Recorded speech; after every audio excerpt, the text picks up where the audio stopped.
Jadi Hackintosh kalian udah berjalan normal tanpa masalah. Sampai suatu hari muncul notifikasi update OS. Kalian galau, mau update, tapi takut error. Harus siapin apa aja ya?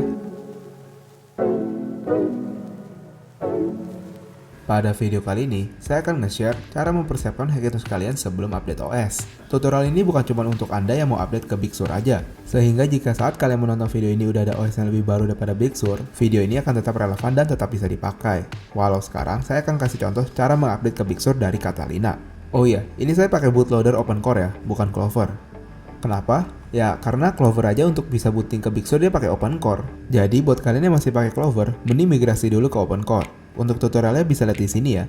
Sebelum kita mulai, ada beberapa persyaratan yang harus dipenuhi terlebih dahulu. Yang pertama adalah, Hackintosh kalian harus dalam kondisi stabil, yang mana artinya nggak ada kernel panic, bisa booting tanpa masalah, dan GPU acceleration juga berfungsi. Kenapa? Karena kalau masih ada masalah, berarti konfigurasi OpenCore kalian masih belum benar. Percuma update ke OS paling baru, bisa jadi makin parah malahan. Jadi kalau masih ada yang belum benar, kalian benerin dulu PR-nya ya. Syarat kedua adalah, Hackintosh kalian harus merupakan vanilla build alias bukan dari distro-distroan kayak Oralia dan teman-temannya. Kalau kalian masih pakai distro-distroan, kalian belajar dulu cara buat vanilla build ya. Dan persyaratan terakhir adalah, kalian harus ada flash disk ya. Oke, kalau syarat dan ketentuan di atas sudah terpenuhi, mari kita mulai tutorialnya. Oke, update OS untuk Hackintosh itu nggak segampang Mac asli, dimana kita pertama harus mengupdate dulu bootloader OpenCore kita beserta cache dan drivernya tersebut. Sehingga sebelum update OS, kita harus cek dulu apakah OS terbaru tersebut bisa dijalankan di OpenCore atau kita harus tunggu updatean OpenCore terbaru. Nah, cara cari tahu OpenCore kita support dengan OS terbaru gimana? Ya, nggak susah, kita tinggal googling aja. Di sini Reddit adalah teman kalian ya. Di sini kalian mungkin harus connect ke VPN sebelum bisa akses ke Reddit ya. Kalau udah connect ke VPN, kita tinggal buka websitenya aja. Lalu kita mau ke bagian search ini, kita mau ke komunitas Hackintosh. Nah, kalau udah keload kayak gini, sekarang kita tinggal tulis nih, OS apa yang mau kita tuju. Misalnya kita mau ke Big Sur 11.2.1. Di sini kita tinggal enter aja. Terus kita pilih yang show result from Hackintosh. Jadi di sini dia cuma munculin result yang ada dari komunitas Hackintosh saja. Nah, di sini kelihatan kan banyak yang sukses. Nah, di sini kan pada bilang sukses ya. Berarti OpenCore udah kompatibel dengan OS terbaru tersebut. Berarti kita bisa lanjut ke bagian selanjutnya, yaitu mempersiapkan bootloader kita. Sebelum mengupdate OpenCore ke versi terbaru, ada baiknya kita membackup OpenCore kita yang ada sekarang, supaya kalau ternyata di versi OpenCore terbaru ada masalah, atau bahkan sampai membuat Hackintosh kita nggak bisa booting, kita masih ada cadangannya. Untuk itu, langkah pertama adalah kita mau mendownload aplikasi namanya Mount EFI. Jadi, kita buka aja Safari, dan search Mount EFI dari CorpNeut. Nah, kita pilih dari GitHub ini ya, lalu kita pencet code, download zip. Nah, kalau udah kita bisa close dulu Safari-nya, lalu kita buka di folder ini nih. Nah, kita pencet Mount EFI command ini. Kalau kalian muncul kayak gini nggak apa-apa, nggak usah panik, kita pencet OK, klik kanan, open. Nah, di sini kita pencet OK aja. Nah, tujuan dari aplikasi ini adalah untuk memount partisi EFI yang ada di hard disk kita, supaya kita bisa mengcopy EFI yang berisikan OpenCore kita ke flash disk atau desktop terlebih dahulu. Kalau udah loading seperti ini, sekarang kita tinggal pilih nomor yang berisikan OS kita. Pada kasus saya, di sini OS-nya terinstall di Macintosh HD. Jadi saya pilih 1, enter, masukin password. Nah, di bagian sini bakal muncul partisi EFI kita. Jadi kita buka aja. Nah, di sini udah ada EFI-nya. Jadi ini paling gampang sih kita copy keluar dulu aja. Kita copy ke desktop kayak gini. Terus ini kita ganti namanya EFI Ori. Jadi kita bisa bedain EFI original dan yang penggantinya. Untuk mengupdate OpenCore, terdapat 3 langkah yang harus dilalui.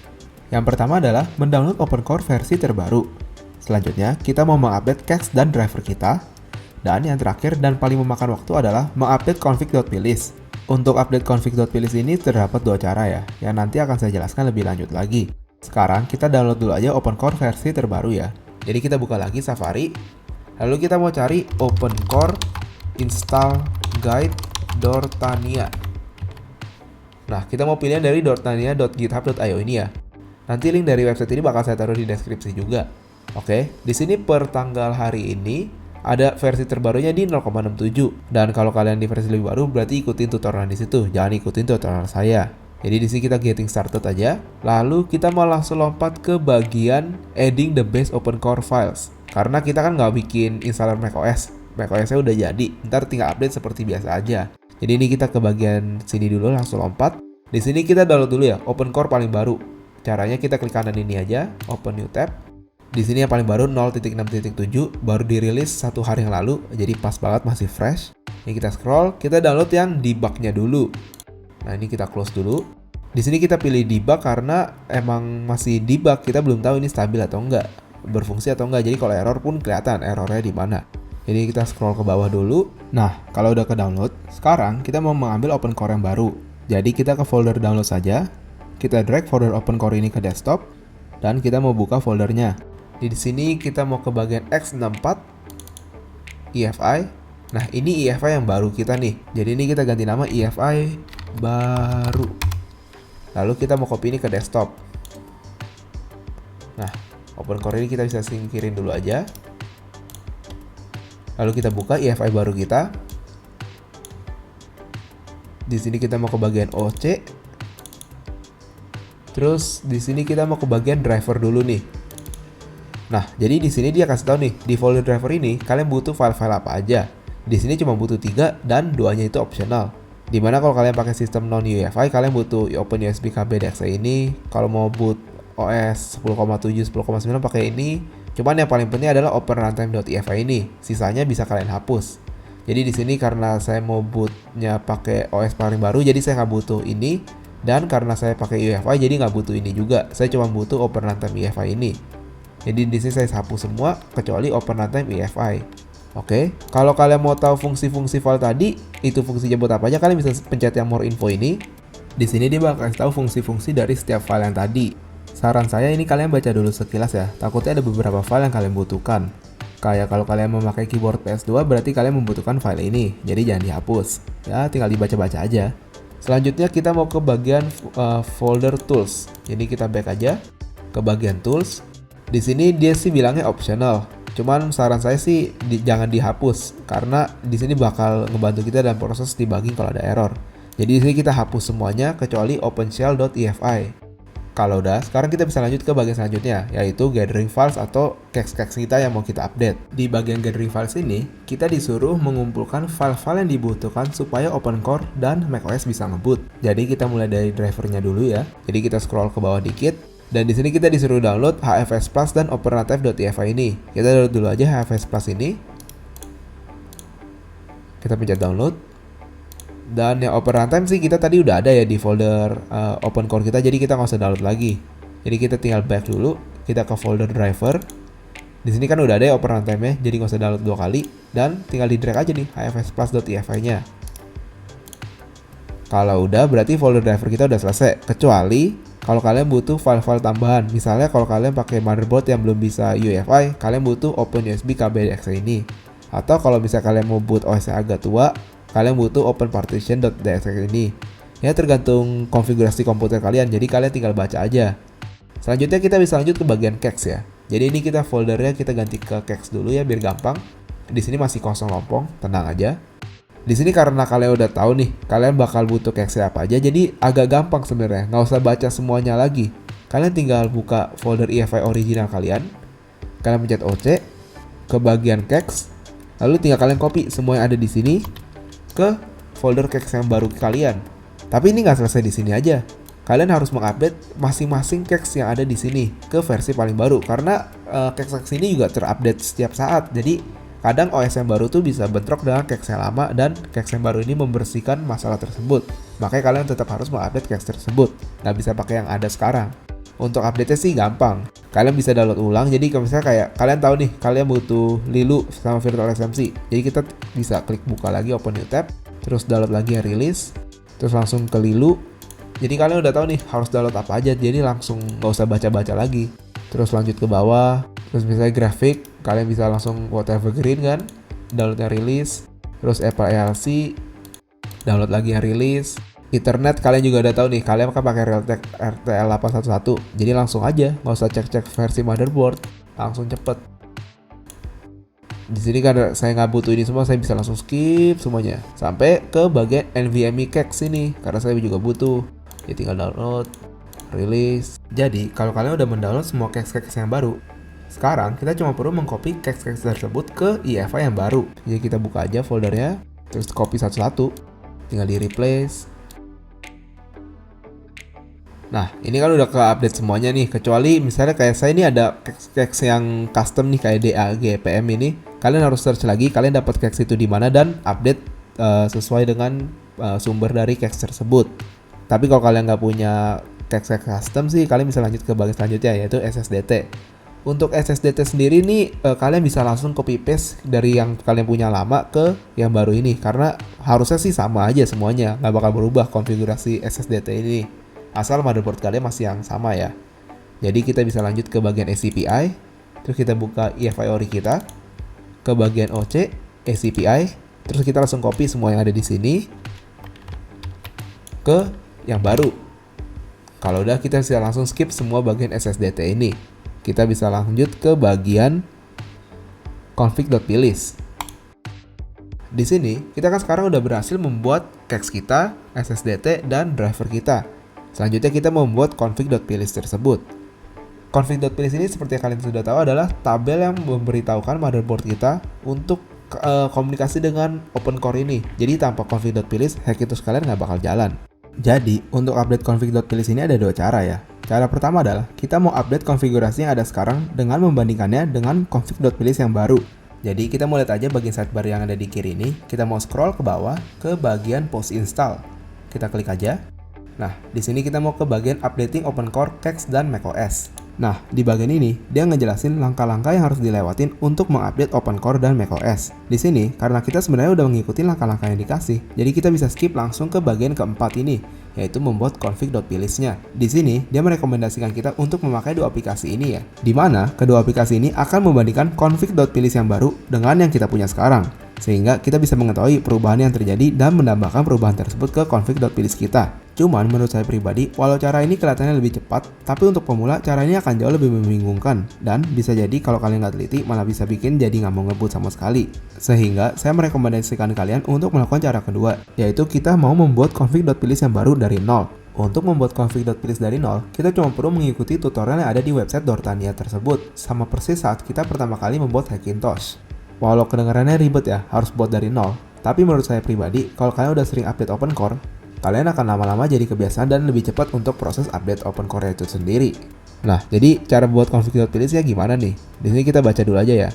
Pertama, kita mau ambil config.plist yang ada di OpenCore PKG. Jadi kita buka aja OpenCore ini, folder OpenCore yang tadi kita download. Di sini lokasinya dia bilang ada di docs. Jadi di docs ini, di sini namanya yang di docs ini adalah sample.plist. Jadi kita mau copy, kita paste ke sini ke folder EFI kita yang baru. Di sini kita disuruh ganti nama dari sample jadi config.plist. Plist-nya nggak usah diketik, jadi kita cuma ganti sample ke config aja. Kalau udah tinggal enter. Nah, di sini kita scroll lagi ke bawah. Sekarang kita disuruh download dua aplikasi nih, Proper3 dan Gen SM BIOS. Kita download aja keduanya. Jadi di sini kita pakai yang Proper3 dulu ya. Gen SM BIOS-nya kita singkirin dulu aja sebentar. Proper3 ini akan membantu kita supaya bisa membaca si config.plist ini. Jadi kita tinggal pencet aja nih Proper3 command, klik kanan, open. Nah, bakal muncul aplikasi baru seperti ini. Ini command lainnya bisa kita minimize, jangan di close. Kalau ke close, aplikasi ini juga ke close. Di sini kita mau pencet file, open. Kita mau ke desktop, ke EFI kita yang baru, ke bagian OC dan pilih config.plist kita nih. Pencet open. Nah, di sini bakal ke mount apa aja ada di config.plist tersebut. Jadi kita tinggal scroll ke bawah. Nah, sekarang di sini kan dikasih nih, setelah config.plist udah kebuka, kita disuruh membuat clean snapshot. Nah, tujuan dari clean snapshot ini adalah sekarang kan config.plist kita masih kosong nih, sedangkan folder EFI kita udah ada isinya seperti cache dan driver. Sekarang kita mau mempopulasikan cache dan driver tadi ke config.plist kita supaya nanti bisa dibaca di BIOS kita. Sehingga setiap kali kita ada menambahkan cache atau driver, kita harus melakukan clean snapshot supaya ke input di config.plist. Kalau nggak akan kebaca driver dan cache tersebut. Untuk melakukan clean snapshot ini juga gampang. Kita bisa pencet Command, Shift, dan R. Di sini bakal muncul pop-up window seperti ini. Kita mau ke bagian EFI, kita mau pencet folder OC-nya nih. Jadi kita pencet folder OC-nya, kita pencet choose. Nah, di sini dia bakal ngepopulasin cache dan driver apa aja yang udah ada di folder EFI tersebut ke config.pilih sini. Selanjutnya kita bisa scroll ke bawah ya. Nah, selanjutnya di bagian bawah ini dia bakal kasih list tutorial config.pilih berdasarkan tipe device dan CPU kita. Jadi, kalau kalian pakai desktop dengan chip Intel, kalian bisa pilih yang di bagian sini. Terus tinggal dipilih lagi deh. Misalnya kalian pakai generasi keempat, berarti Haswell berarti pilih yang ini, dan seterusnya. Dan kalau kalian pakai laptop ya tinggal pilih yang di bagian bawah ini. Begitu juga buat AMD ya. Karena di sini saya memakai desktop dengan prosesor Intel Core i7 9700, maka saya akan memilih Coffee Lake ini ya. Di sini kalian harus memilih sesuai dengan komputer kalian, karena setiap pengaturannya berbeda-beda. Tapi tenang aja, kalian tetap bisa menonton video ini karena saya akan menjelaskan ulang cara membaca tutorial ini, supaya kalian bisa mengerti dan mengaplikasikan apa yang tertulis di website ini dengan config.pilih kalian. Untuk itu, saya klik Coffee Lake ini aja ya. Nah, di sini kita bisa scroll lagi ke bawah, kita mau ke bagian ACPI. Jadi di sini bakal ada ACPI juga kan. Nah, di bagian ACPI ini dia bakal kasih tahu nih SSD apa yang kita udah pakai di folder EFI kita bakal muncul di sini semuanya nih. Kalian lihat nih di sini SSD TEC. Kalau kalian buka EFI Ori ke bagian OC, ACPI bakal sama nih. Isi yang ada di sini bakal kelist semuanya di sini. Kalau ada yang nggak kelist, kalian bisa melakukan file OC clean snapshot lagi, pasti muncul. Jadi ini kita close aja lagi. Kita tinggal scroll ke bawah. Di sini dia bakal kasih tahu lagi SSD apa yang bakal dibutuhkan. Cuman kalau kalian udah pernah bikin, jadi bisa langsung skip. Kita langsung mau ke bagian booter. Jadi kita tinggal minimize saja ACPI. Kita ke bagian booter. Di sini kita mau lanjut ke bagian quirks. Jadi kita minimize sampai ke bagian quirks. Nah, di sini dia langsung kasih tahu nih apa aja yang harus diubah untuk seri Intel kalian. Jadi ini simple banget dikerjainnya. Jadi dikasih tahu nih di virtualize MMIO yes. Jadi kita tinggal cari di virtualize MMIO true. Terus enable write under protector no. Enable write under protector no. Jadi ganti false. Tinggal di double klik aja. Protect UEFI service yes. Protect UEFI service ganti ke true. Rebuild Apple memory map jadi true. Ini jadi true. Dan sync runtime permission jadi yes. Sync runtime permission jadi yes. Nah, kalau udah, kita bisa lanjut ke bagian selanjutnya, ke bagian device properties. Jadi kita bisa minimize lagi booter ya. Nah, di sini bagian device properties. Di bagian device properties ini, kita mau mengatur konfigurasi Intel Integrated Graphics kita. Di bagian ini, kita mau mengatur supaya Hackintosh kita bisa mengutilisasi Intel Integrated Graphics tersebut secara maksimal. Jadi, untuk kalian yang nggak pakai Intel Integrated Graphics, misalnya kalian pakai CPU Intel seri F atau pakai CPU dari AMD, kalian bisa langsung skip bagian ini. Di sini, dia menjelaskan bahwa kalau kalian hanya memiliki Intel GPU aja tanpa dedicated graphics, kalian mau memakai settingan antara kedua ini. Tapi, kalau kalian memiliki integrated graphics dan dedicated GPU, kalian harus memakai yang ada di bawah ini. Dengan konfigurasi seperti ini, kalian bisa mengutilisasi Intel iGPU kalian bersama dengan dedicated GPU kalian, supaya performa Mac kalian bisa optimal. Nah, di sini karena saya memakai Intel i7 9700 dengan Radeon RX 580, saya akan memilih yang di bagian bawah ini ya. Di sini dia mengatakan bahwa Intel iGPU saya akan berfungsi sebagai computing task only dan nggak bisa dipakai untuk display gambar, sehingga kalian harus mencolok kabel HDMI kalian ke dedicated graphics kalian kalau pakai konfigurasi seperti ini. Nah, untuk mengaplikasikan settingan ini nggak susah. Kita pertama mau copy aja kata-kata yang ada di sini ya. Lalu kita mau ke bagian config.pilih kita mau klik kanan di bagian PCI root ini ya. Terus kita mau new sibling. Di sini bakal new string, kita paste aja. Di sini stringnya kita ganti dictionary. Kita mau klik bagian PCI root ini yang baru kita buat, klik kanan, new child. Nah, di sini kita mau copy AAPL ini, kita copy, kita paste. Di sini kita mau ganti ke data, lalu kita tinggal copy yang ini. Udah deh, kita bisa lanjut ke bagian selanjutnya. Oh ya, dan di bagian ini biasanya dipakai untuk laptop ya, bukan untuk PC. Kenapa? Kalau kalian memakai laptop, kalian tuh biasanya nggak bisa ganti konfigurasi iGPU-nya jadi 64 MB. Jadi kalian harus melakukannya manual di OpenCore. Tapi kalau kalian bisa skip ini. Karena saya bisa, jadi saya skip juga. Jadi ini kita bisa skip aja langsung ke bagian kernel. Ini kita minimize lagi ke bagian kernel. Lalu kita mau bagian, kita di sini kita pastiin aja nih. Di sini dia bilang bahwa emulate. Jadi kita ke bagian emulate dulu. Di sini kita mau pastiin bahwa CPU ID mask dan CPU ID data kosong. Kosong ya, aman. Terus kita lanjut ke bagian quarks lagi. Di sini sama persis ya. Kita tinggal cari aja di sini Apple XCMPM ini. Terus ini kita ganti ke yes. Kalau kalian BIOSnya bisa bikin disable, kalian bisa biarin aja, cuman biar aman di yesin aja. Disable IO mapper ke yes, diganti ke yes. Lappy kernel panic no, lappy kernel panic no, false ini udah bener. Terus panic no cache dump yes, true. Panic timeout kernel yes. XHCI port limit yes. Nah kalau udah kita bisa minimize lagi, kita scroll lagi ke bawah ke bagian MISC. Terus di sini kita mau ke bagian debug. Di bagian debug di sini Apple debug true, ini false jadi ganti Apple panic yes. Disable watchdog ke yes. Serta targetnya 67. Di sini targetnya 3, kita ganti ke 67. Ntar lanjut ke security. Ini kita bisa minimize lagi. Nah di sini allow NVRAM reset yes, ini kita true. Allow set default yes, ganti lagi. Blacklist Apple update yes, true, ini udah true. Scan polisinya 0. Di sini kita scroll ke bawah, kita cari scan polisinya. Di sini ganti ke 0. Secure boot modelnya default. Di sini udah benar default dan vaultnya optional. Di sini secure jadi kita harus ganti jadi optional. Ini huruf besar dan kecilnya harus sesuai ya. Jadi O-nya gede, sisanya kecil. Jadi kalau udah kita bisa lanjut ke bagian NVRAM. NVRAM. Di sini kita scroll ke bawah. Scroll lagi ke bagian 7C ini nih. Jadi di 7C sama kan? Di sini kita mau ke bagian boot ARGS dan kita mau masukin semua boot ARGS yang ada di sini. Di sini untuk membantu kita dalam proses debugging juga. Jadi ini kan udah ada nih sama strip V-nya udah ada, keep MS1 udah ada. Kita tinggal tambahin di box ini. Caranya tinggal kita copy. Di sini kita double klik. Di sini kita tambahin spasi, terus di paste. Untuk ARC-ID juga sama, copy. Terus ini paste. Spasinya satu aja. Kalau kalian ada konfigurasi boot ARGS lain, kalian bisa taruh di sini juga. Ya tergantung dengan konfigurasi kalian lagi. Kan kalian udah pernah bikin, jadi harusnya udah lebih tahu. Selanjutnya adalah untuk GPU spesifik. Di sini karena saya nggak pakai Nvidia atau nggak pakai seri RX 5000, jadi saya nggak butuh sama sekali. Jadi bisa langsung saya skip. Lanjut ke bagian Sierra Active Config. Jadi di sini untuk Sierra Config kita pastiin udah 000, run EFI updaternya 0, no. Terus preferred language-nya di sini kita mau ganti Inggris juga nih. Jadi kita copy aja. Dan di sini untuk ini kita ganti ke Inggris. Caranya tinggal di copy paste aja kayak biasa. Kalau udah kita bisa scroll ke bawah. Di sini ke bagian delete.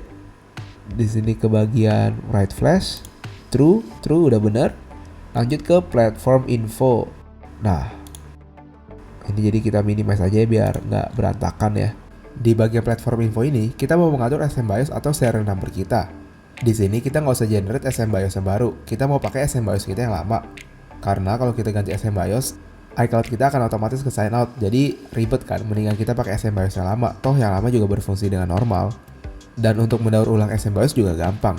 Caranya adalah kita pencet file, open, kita ke desktop, kita ke bagian EFI ori kita, ke OC, config.plist, lalu kita mau scroll ke bawah sampai ketemu bagian serial number kita. Nah, kalau udah ketemu, sekarang kita cuma perlu mengcopy beberapa kode dimulai dari MLB, sistem UUID, dan sistem serial number. Oh iya, pastikan sistem product name dan ROM-nya juga sama ya. Kalau udah, ini bisa kita close aja lama. Kita save dulu nih yang baru nih, takutnya kalau mati tengah jalan kan repot yang bikin lagi dari awal. Selanjutnya kita bisa lanjut ke bagian UEFI. Jadi kita minimize lagi. Lalu kita scroll ke bawah. Di sini driver ada dua ya. HFS sama Open Runtime sama. Tinggal minimize lagi. Kita lanjut ke langsung lompat ke bagian quirks. Di sini cuman unblock FS Connect, ganti ke false udah sama. Udah deh, udah jadi config.plist kita. Kita save dulu aja. Dan sebagai ritual biasanya kita coba sanity checker ini. Jadi kita buka aja sanity checker ini ya. Open new tab. Di sini kita pilih dulu seri CPU kita. Karena saya pakai Core i7 9700, pilih yang Coffee Lake. Versionnya kita pilih versi open core kita. Tadi sih kita versinya 0.6.7. Kayaknya ini belum ke update ya. Soalnya kan baru 1 hari yang lalu dibuat versi barunya. Cuman harusnya beda-beda tipis. Cuman kalau bisa, kalau emang ada versi yang sesuai dengan guide-nya, pilih yang itu. Karena saya cuma kasih contoh, Jadi mau nggak mau pakai yang 066 ini. Bedanya sih harusnya nggak jauh. Kalau udah dipilih, kita tinggal buka EFI folder kita, pencet OC, pilih config.pilih kita, dan kita drag ke sini. Di sini dia bakal kasih tahu nih apa aja yang berbeda dengan konfigurasi seharusnya. Takutnya kita ada salah kan. Kayak di sini dia kelihatan bahwa reset logo status yes, tapi harusnya no. Tapi kita nggak boleh langsung percaya gini aja karena kan belum tentu update dengan benar. Jadi kita cari lagi nih, kita copy aja salahnya di mana. Kita buka lagi guide kita, terus kita search. Nah, di sini kalau kita search nggak muncul apa-apa tuh kan. Dan kalau kita emang scroll ke bagian atas tersebut, ke bagian yang dituju yaitu di ACPI Quirks. Jadi kita lihat ACPI Quirks. Di sini emang kita nggak disuruh ganti setting apapun. Jadi di sini bahkan dia bilang biarin sebagai default.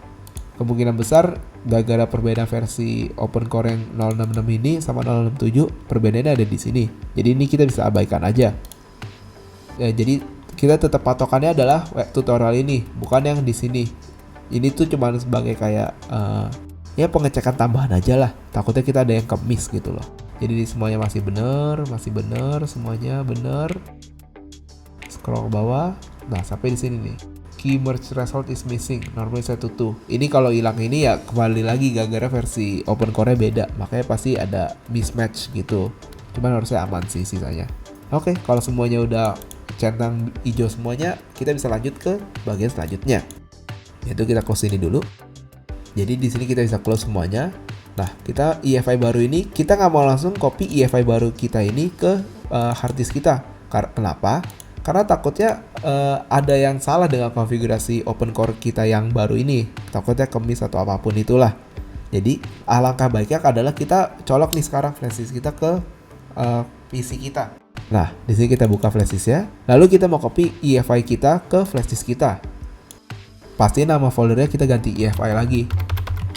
Soalnya kalau kita nggak ganti nggak bakal ke detect. Nah, kenapa kita mau copy ke flash disk? Jadi di sini kita mau boot OpenCore dari flash disk, bukan dari hard disk kayak biasa lagi. Karena kalau misalnya ternyata emang ada konfigurasi yang salah, kalau udah nggak mau nge-boot, kita tetap bisa nge-boot ke Hackintosh kita seperti biasa dan membenarkan konfigurasi yang salah tersebut. Jadi daripada kalau kita ganti ke hard disk kita, kalau misalnya ternyata emang salah, langsung nggak mau nge-boot sama sekali kan repot. Jadi mendingan kita boot dari flash disk aja. Kalau udah, kita tinggal close, udah deh, kita bisa restart. Nah, di sini tergantung motherboard kalian ya. Kita mau ke boot selector kita. Kalau di motherboard Asus saya harus tekan F8. Motherboard kalian mungkin bisa F2 atau yang lainnya, tinggal di searching aja. Kalau udah, akan muncul boot selector seperti ini. Di sini, kita mau pilih flash disk kita yang ada kata-kata UEFI. Kalau udah kepilih, tinggal enter aja. Dengan begini, motherboardnya akan memilih untuk nge-boot dari flash disk kita, bukan dari hard disk kita. Nah, ini kan menu OpenCore-nya ya. Di sini kita bisa pilih Macintosh HD aja, lalu tunggu nge-boot. Nah, kan ada error. Tenang aja, nggak usah panik. Kita matiin aja komputer kita, lalu cabut flash disknya dan nge-boot ulang. Di sini dia harusnya otomatis nge-boot ke hard disk kita lagi. Oke, jadi ini kan gagal booting ya. Cara benernya gimana tuh? Tenang, kita buka Safari lagi. Terus kita balik lagi ke tutorialnya, yaitu Dortania OpenCore Install Guide. Nah, kita ke bagian Getting Started. Kita scroll ke bawah. Kita mau ke bagian General Troubleshooting. Nah, di sini kalian tinggal sesuai nih, kalian stuck di bagian apa dan tinggal menuju ke bagian tersebut. Di sini dia kasih tahu nih macOS boot processor seperti apa. Kalau kalian mau baca bisa di new tab-in aja. Cuman di sini secara singkatnya nih ya. Kalau misalnya masalahnya ada di OpenCore, itu biasanya kalian sebelum pilih OS udah error. Jadi nggak usah pilih OS. Itu di bagian OpenCore boot issues. Tapi kalau udah berhasil pilih OS terus ternyata nggak mau nge-boot lah, restart sendiri atau apapun itu ada di bagian kernel space issues. Tapi kalau kalian udah berhasil boot tapi ternyata ada masalah di display segala macam, mungkin di user space issues atau post install issues dan di miscellaneous issues juga. Karena saya tadi gagal di bagian habis booting OS, jadi saya pilih di bagian kernel space issues. Jadi tinggal diklik aja. Nah, ini di sini bakal banyak banget nih list kemungkinan error yang mungkin kalian hadapi. Kalian tinggal cari aja yang sesuai dengan error kalian. Di kasus saya udah tahu persis masalahnya di mana, yaitu di bagian pertama ini. Di mana motherboard saya harus memakai konfigurasi sendiri di bagian booternya supaya dia bisa booting. Dan masalah itu dijelasin di bagian yang ini. Jadi ini kalau kita klik, pada kasus saya, di sini ada 4 langkah yang harus dilakukan untuk menyelesaikan masalah tersebut. Jadi kita tinggal baca satu persatu aja dan melakukan langkah demi langkah satu persatu solusi yang dikasih sampai akhirnya benar. Tapi karena saya udah tahu masalahnya di mana, jadi saya langsung skip aja ke bagian bawah ini nih, dimana saya harus mengubah enable write on protector ke true. Udah, itu aja. Jadi ini kita ganti dulu aja ya, property. Dibuka. Buka. Di sini kita mau pilih config.pilih yang ada di USB kita ya. Jadi langsung kita edit aja. Jadi kita pilih aja config.pilih-nya. Langsung ke bagian footer. Karena di sini saya udah tahu masalahnya di mana, jadi saya langsung aja. Kalau kalian harus baca satu persatu, jangan males. Ini saya langsung enable write on protector, diganti ke true. Habis itu saya langsung save. Ini kita close semuanya dulu aja ya. Lalu kita restart. Jadi sekarang kita ke boot selector motherboard kita, pilih flash disk kita ya UEFI. Lalu kita mau pilih Macintosh HD lagi. Udah deh, tinggal tunggu dia ngebut. Nah, sekarang udah nyampe ke lock screen, berarti udah berhasil ngebut. Jadi ini kita masukin password dulu aja. Nah, sekarang tugas kita adalah menukar EFI yang ada di hard disk kita ke flash disk kita, dan yang dari flash disk kita ke hard drive kita. Kenapa? Karena saya lebih suka menjaga-jaga. Takutnya kalau habis kita copy EFI yang baru kita ke hard drive, takutnya kalau misalnya gagal booting, kita masih ada backup EFI original yang pasti berfungsi di flash disk kita. Jadi kita tinggal boot dari flash disk lagi kayak biasa. Ya ini sebenarnya buat jaga-jaga doang sih, nggak harus, cuman alangkah baiknya kita punya pelampung cadangan. Jadi ini kita mounting dulu ya EFI yang ada di hard drive kita dengan mount EFI update ini. Ini tadi kita download di awal ya, kita tinggal pencet open. Sekarang kita tinggal pilih hard drive kita. Di sini saya punya namanya Macintosh HD, jadi saya pilih satu, enter, masukin password. Nah, bakal muncul hard drive EFI ini ya. Ini bisa kita close dulu, kita buka. Ini EFI yang ini kita mau ganti nama EFI Ori dulu, sama kayak di desktop sih sebenarnya. Cuman nggak apa-apa deh, kita bedain dulu. Habis itu yang di flash disk kita buka. Di sini kita tinggal copy aja. Dan di EFI Ori kita pindahin ke flash disk. Jangan lupa kita hapus EFI yang ada di flash disk. EFI Ori-nya kita ganti ke EFI aja. Jangan lupa menghapus EFI Ori kita yang di hard drive ya. Kalau udah, kita mau coba restart sekali lagi untuk ngetes apakah EFI kita yang baru bisa booting dengan hard disk kita. Kalau udah berhasil booting, kita bisa lanjut ke bagian selanjutnya.